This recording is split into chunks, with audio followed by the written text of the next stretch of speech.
लाला, जिस तरह मुल्तान सुल्तान्स की परफॉर्मेंस रही मुल्तान में ही, किस तरह आप उस परफॉर्मेंस को रेट करते हैं? मोहम्मद रिजवान की कैप्टनसी तो कमाल है। रिजवान मुझे शुरू से ही कप्तान पसंद है, वो टीम को बड़ा लेके चलते हैं, खुद भी फाइटर है, परफॉर्मर भी है। जब कप्तान परफॉर्मर होता है ना तो सारे परफॉर्मेंस करने की कोशिश करते हैं और कप्तान फिर बोलते हुए भी अच्छा लगता है किसी को भी। तो आई मीन के बड़ी अच्छी तरीके से लीड कर रहा है। मुशी भाई का टाइम काफ़ी ज़्यादा उनके साथ गुजरा है, ये आपको बेहतर तरीके से और बताएंगे ड्रेसिंग रूम में किस तरह टीम को मोटिवेट किया जाता है। असल चीज़ ये है कि कप्तान के साथ अगर मैनेजमेंट भी उसी हिसाब से हो, और तो मैनेजमेंट की सपोर्ट चाहिए होती है कप्तान को, और फ्रीडम कि जिस तरह आपने कप्तानी करनी है हम आपको सपोर्ट करेंगे। जहाँ जहाँ आप समझते हो कि आप गलतियाँ, कभी और इंसान को पता नहीं चल रहा होता कि मैं क्या गलती कर रहा होता, तो मैनेजमेंट ऐसी होती है कि उनकी उस चीज़ को, वीक चीज़ों को जो है वो स्ट्रॉन्ग करने की कोशिश करते हैं ताकि अच्छे कॉम्बिनेशन के साथ चले, एटमॉस्फेयर अच्छा होना चाहिए। तो रिजवान मुझे कप्तान ऑनेस्टली बहुत पसंद है।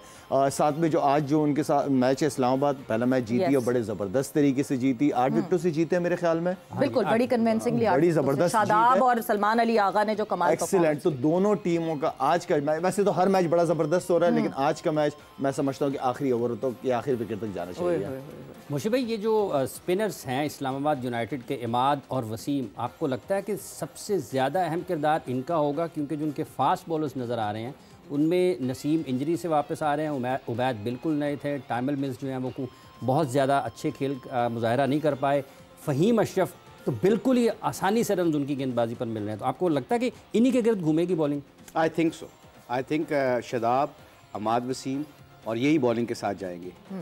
इस्लामाबाद यूनाइटेड की 2-3 बड़ी चीज़ कंसिस्टेंट होती है उनकी सिलेक्शन में ना। शादाब बहुत इस चीज़ पे बिलीव करता है एज ए कैप्टन कि प्लेयरों को मौका लंबे देर तक देना चाहिए। तो आई थिंक वो ट्रस्ट जो उन्होंने ट्रस्ट शो किया ना प्लेयर्स पे, 3-4 मैचों में आप इसी कम्बिनेशन को देखेंगे। उसके बाद ये शायद चेंज करें अगर रिजल्ट इनके मर्ज़ी के मुताबिक ना हुआ। बाकी जो शायद ने बात की है रिजवान के बारे में, मुल्तान सुल्तान के बारे में, उनके माइंडसेट बहुत सारे प्लेयरों के साथ रिजवान का मिलता है और वो रिजवान मिलाता भी है, उसका बिलीव बड़ा तगड़ा है। He can control the dressing room. अच्छा, लीडर में सबसे बड़ी जो शायद ने बात की ना परफॉर्मेंस के साथ, who can control the dressing room, जिसकी आवाज़ सुनने के लिए सब तैयार होते हैं। रिजवान हैड दैट वॉइस, उसकी रिस्पेक्ट है इस मामले में, और वो बड़ी ब्लंटली बात करता है। कई दफ़ा मतलब पिछले सीज़न में एक दफ़ा उससे बैटिंग थोड़ी सुस्त हुई तो मैंने डिस्कस किया उससे, जैसे शायद ने कहा ना, मैनेजमेंट का और कप्तान का एक पेज पे होना बड़ा ज़रूरी है। उसने और शान ने मीटिंग के दरमियान में कह दिया कि वी प्ले वेरी स्लो, हम वहाँ पे गियर शिफ्ट करने चाहिए थे, and he agreed with that. अच्छा, क्या कई दफ़ा ना वो अपनी ईगो को मार के, जब बंदा अपनी गलती को एज ए लीडर खुद कहता है ना मुझसे गलती हो गई है, आप यकीन माने ट्रिपल गुना लोग ज़्यादा इज्जत करने शुरू करते हैं, बट वो छोटे सी ईगो को मारना पड़ता है। यू नो, वो ईगो को जो मार जाता है वो जीत जाता है। हम्बल आदमी है, और ऊपर से जो उनके कोच हैं, हेड कोच हैं अब्दुर्रहमान, उनकी बॉन्डिंग बड़ी तगड़ी है रिजवान के साथ। उनकी जो 6-7 लड़के इफ्तिखार, खुशदिल और 3-4 लड़के जो यंग लड़के हैं, वो सारे एक लैंग्वेज बोलते हैं और इकट्ठे रहते हैं। ये इसका मतलब बिल्कुल नहीं कि वो दूसरों को ऑन नहीं करते, डोमेस्टिक में भी साथ रहते हैं। तो आई थिंक एक बड़ा अच्छा सा इनका फैमिली कम्बिनेशन बना हुआ है। और ऊपर से जो उन्होंने कोचेस बाहर के मंगवाए हैं, I think they will make them also make very comfortable. So I think overall इनकी कम्बिनेशन तो बहुत अच्छा है। लेट्स सी, जैसे शायद ने कहा, बहुत अच्छा मैच होने वाला है आज इंशाल्लाह। बट मुशी भाई, एक चीज़, मुल्तान सुल्तान्स को क्या डिफरेंट करना पड़ेगा? बिकॉज अभी जो मुल्तान सुल्तान का मुकाबला हुआ वो कराची किंग्स से हुआ, which is not a strong side, weaker लगती है Karachi Kings, but in contrary Islamabad United is a pretty strong side. क्या डिफरेंट आज मुल्तान सुल्तान करे कि वो कहीं पकड़ में ना आए? आई थिंक एक जो चीज़ है जो मुझे लगता है कि रिजवान का माइंड सेट होता है पार्टनरशिप के ऊपर है। पार्टनरशिप का लगने का मतलब बिल्कुल नहीं होता है जैसे पिछले मैच में आपने देखा होगा कि 12-13 ओवरों के बाद ना एक बाउंड्री नहीं लगी कितने ओवर तक। अच्छा, जो ब्रेक के टाइम में रिजवान ने आके कहा भी कि हमने डिस्कस किया है। अच्छा, यहाँ पे मुल्तान सुल्तान में अक्सर ये 4 साल से मैंने खुद नोटिस किया था कि जैसे रिजवान जब अपनी इनिंग्स को बिल्ट अप लेके चल रहे होते हैं ना, तो जब गियर शिफ्ट करने की बारी आती है ना, ये गियर उस तरह शिफ्ट नहीं करते जो मोमेंटम को करना चाहिए। आई थिंक ये एक छोटा सा पॉइंट है जो मुल्तान सुल्तान को इस साल अगर ये करते रहे तो इस साल हो सकता है कि लोग इनको पकड़ सकें और डैमेज कर सकते हैं। ठीक है लाला, ये जो रिजवान की बहसीत कप्तान कारकर्दगी है, जैसा मुशी भाई ने बताया कि कंट्रोल कर लेते हैं, किस हद तक आपके ख्याल में आज़ादी की ज़रूरत होती है? और जब वो भी इन हालात में कि जब आपके टीम मैनेजमेंट में से लोग बदल रहे हो तो कप्तान की जिम्मेदारी बढ़ जाती है उसमें? Obviously as a senior player तो फिर आप लेके चलते हो ना। कप्तान भी स्ट्रॉन्ग और काफ़ी अरसे से खेल रहा है, वो लोग सीनियर प्लेयर है, उसको पता है कि किस तरह टीम को जेल करना है, किस तरह इनसे परफॉर्मेंसेस करानी है। असल चीज़ कप्तान की अपनी परफॉर्मेंस का होना बहुत इंपॉर्टेंट है।